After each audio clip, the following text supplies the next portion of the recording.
नमस्कार दोस्तों। स्वागत है आपका डिफेंस शो के एक फ्रेश कमाल एपिसोड में। मेरा नाम है हनी और चलिए शुरू करते हैं। आज हम जिस टॉपिक पर बात करने जा रहे हैं वह है पीएलआई स्कीम। 2 से 3 महीने पहले भारत सरकार ने देश को स्मार्टफोन मैन्युफैक्चरिंग का पावर हाउस बनाने के लिए प्रोडक्शन लिंक्ड इंसेंटिव स्कीम शुरू की थी। उस वक्त इसका कुछ खास असर नहीं था, लेकिन आज इस स्कीम का बहुत ज़्यादा लाभ साबित हो रहा है। इसमें जो कंपनियां जितने ज़्यादा स्मार्टफोन की मैन्युफैक्चरिंग करेगी उसे सरकार अपनी तरफ से कुछ इंसेंटिव देगी। और इस स्कीम में उन्हीं कंपनियों को ज़्यादा फायदा है जो ज़्यादा से ज़्यादा स्मार्टफोन मैन्युफैक्चरिंग करेगी।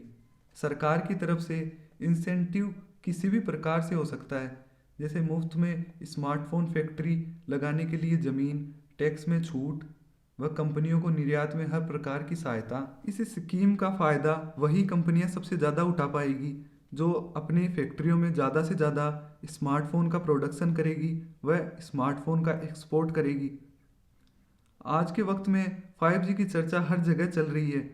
5G के जो टावर होते हैं वो 3G और 4G से पूरी तरह से अलग होंगे, क्योंकि जो 5G टेक्नोलॉजी है वो पूरी तरह से नई है और इसके टावर भी नई टेक्नोलॉजी पर आधारित है।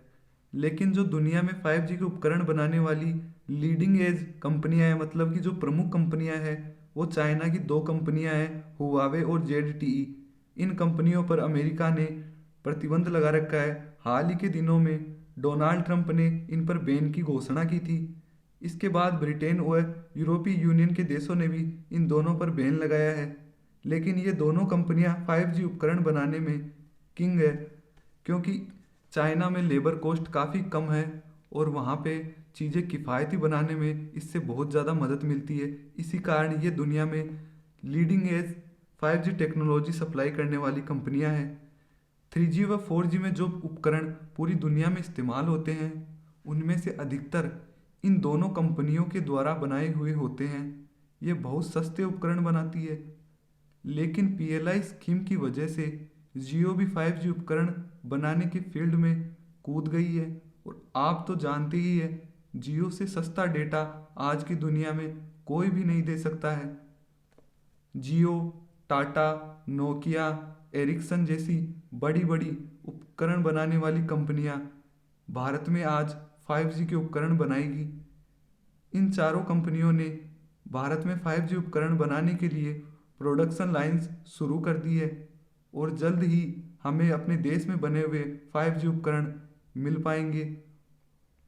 जियो का तो ये टारगेट है कि पूरी दुनिया के 5G उपकरण सप्लायर्स में 50% हिस्सा प्राप्त कर सके। और मुझे तो पूरी उम्मीद है जियो यह काम ज़रूर कर लेगी, क्योंकि जियो से सस्ते और किफ़ायती कोई भी नहीं दे सकता है। पीएलआई स्कीम का फ़ायदा अब दिखने लगा है। भारत स्मार्टफोन मैन्युफैक्चरिंग का हब बन गया है। दुनिया की सबसे बड़ी स्मार्टफोन फैक्ट्री भी इंडिया में नोएडा में स्थित है। इस फैक्ट्री की 10 करोड़ सालाना स्मार्टफोन बनाने की क्षमता है। इससे हजारों भारतीयों को रोजगार प्राप्त हुआ है। आज दुनिया की सबसे बड़ी कंपनी एप्पल भी भारत में अपने आईफोन बनाना शुरू कर चुकी है। फॉक्सकॉन, विस्ट्रॉन ने पीएलए स्कीम का फायदा उठाते हुए कर्नाटक में अपनी फैक्ट्रियां शुरू की है। इससे वहां के लोगों को रोजगार प्राप्त हुआ है।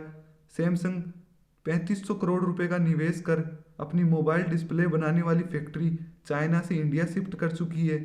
अब बहुत सी कंपनियां स्मार्टफोन के अलग अलग कंपोनेंट भारत में बनाने लग गई है। इससे मोबाइल की बैटरी बनाने की शुरुआत टाटा ने भी कर दी है। टाटा केमिकल्स ने लिथियम आयन बैटरियां बनाने के लिए भारत में मैन्युफैक्चरिंग प्लांट शुरू कर दिया है। और एक स्मार्टफोन में मुख्य भाग जो होता है उसमें बैटरी, चिपसेट, मोबाइल की डिस्प्ले ऐसे उपकरण शामिल होते हैं।